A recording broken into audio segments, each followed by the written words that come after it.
this time, we are actually going to hear from our celebrated author, Aubry Padmore. And I just want to read, you have his bio, but I'm going to read his bio. Aubry Padmore is an energetic motivator with 15 years of experience in the art of propelling individuals to reach their maximum potential. His presentation is one not only motivating but life-changing.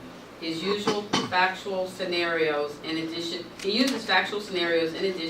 to personal testimony to charm audiences with his wit and yet stern speeches. So I just have to say that, yeah, he does do that, because he actually got me to talk on his radio broadcast on Monday night, and I was not really wanting to do that, but somehow I found myself doing it.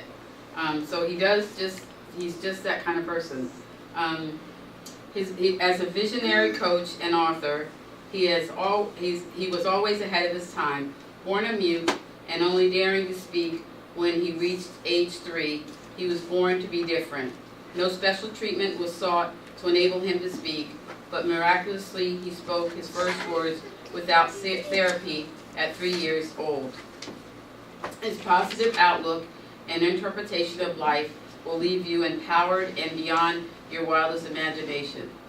This dynamic host of Elevate Entrepreneurs radio show on the caribvoiceradio.org entertainment station on the web has interviewed some of the most prestigious people in the world. I present to you all, to some, and introduce to others, Aubry Padmore. Wow.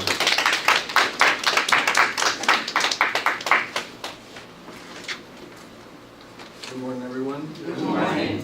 Man, I got blindsided by all this. I didn't expect to be honored as an African-American writer, but I'm excited that I am. Amen. I really want to give God some serious glory this morning. Yeah. Because a lot of what I do stems from the fact that growing up as a mute, having the opportunity to understand that this life that we're living is not all about us. Yes. I call it the best chess game that has ever been played throughout history. And the reason is someone tried to steal his blood. And it's a very serious thing. So anyway, wow, I'm excited. I mean, this is awesome. Black History Month. Yes. Amen. Yes. You guys really surprised me. Thank you. Well, as a speaker, I always look to help other people. And I learned how to do this because when my life fell apart, I had 2 options. I could either complain or help lift someone else up. But I didn't realize that in lifting someone else up, the best prize in the world. And I kind of got excited about doing it on a consistent basis. So much so that Global Village Book Publishing is worth out of helping someone.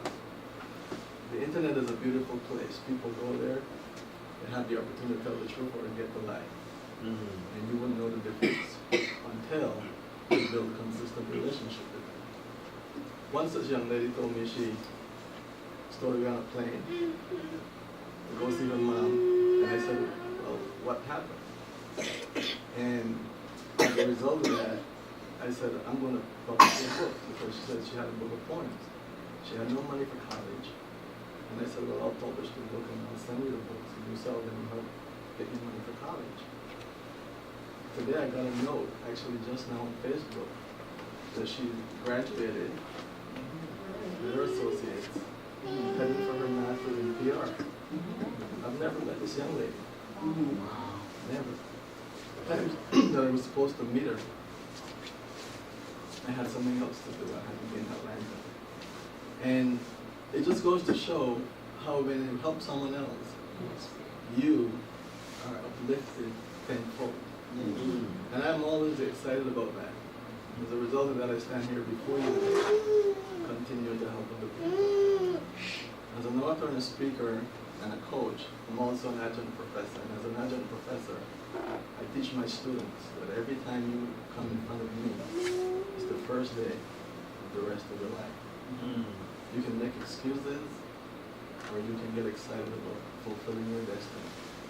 I'm really excited to say that some of my students have really surpassed me. And I only went to teach one semester. And I went to the college, which is my alma mater, to speak as a motivational speaker to help students enroll in the class. And as I was speaking, by the time I was finished, everyone in that group enrolled. And the dean looked over and said, "Why don't you come and teach for a semester?" I said, "Me, I don't want to teach here. I'm glad out of the college." And I decided to take on the challenge for just one semester. And as a result of that, students started spreading the word, helping students with their talents. And one thing that I learned about life is that when you're growing up, things tend to happen. And it's the way you respond as opposed to react that can either help or hurt you. And that's one of the quotes. I wrote quote notes and dedicated it to Jesus. It's actually called quote notes, 40 quotes for successful living. And I chose 30 because I wanted one every day. And then I said I'll give 10 more to God because Jesus spent 40 days and 40 nights, as I would say, chilling in the desert, telling the devil, "It is written."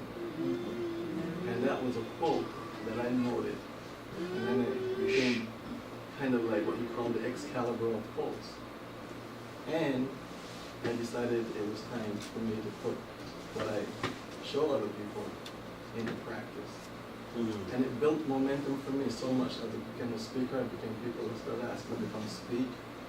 I have not met a lot of the people in person because the internet has helped me to reach out to the world.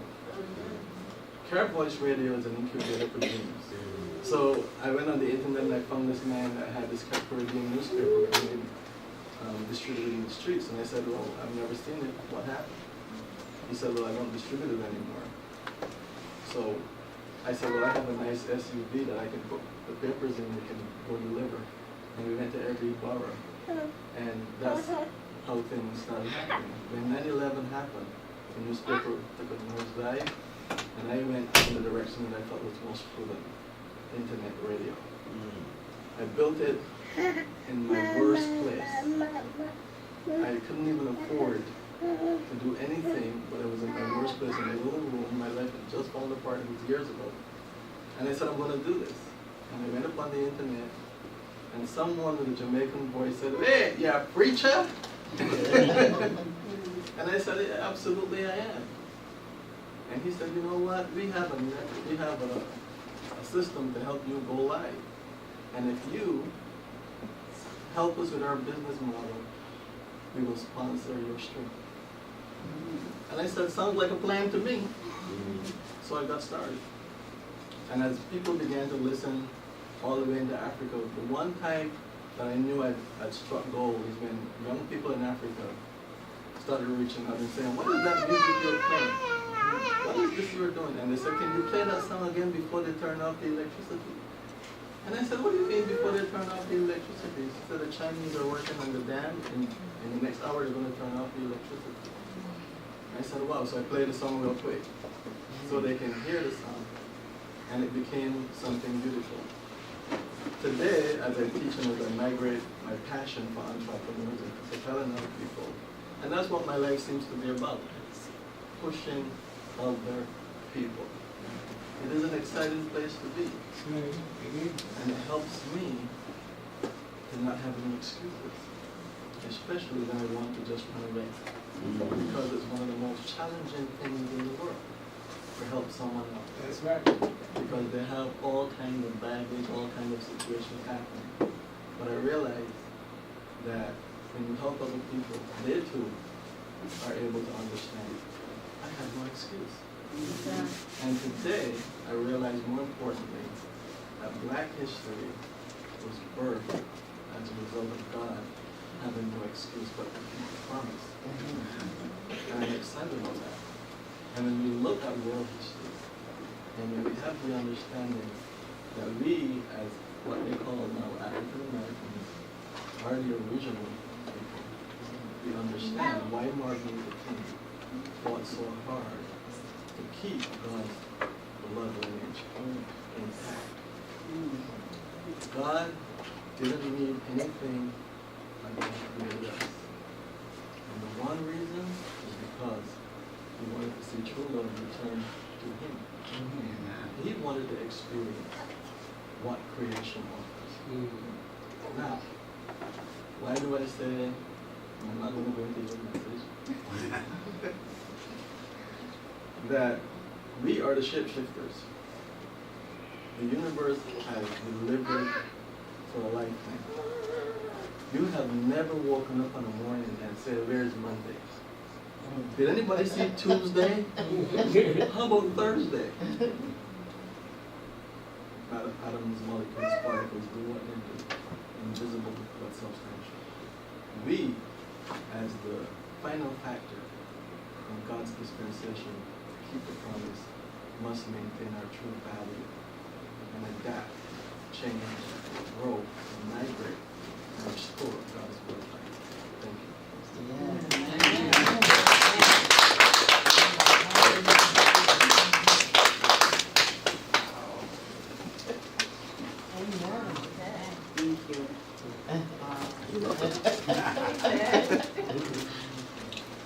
Can you come back?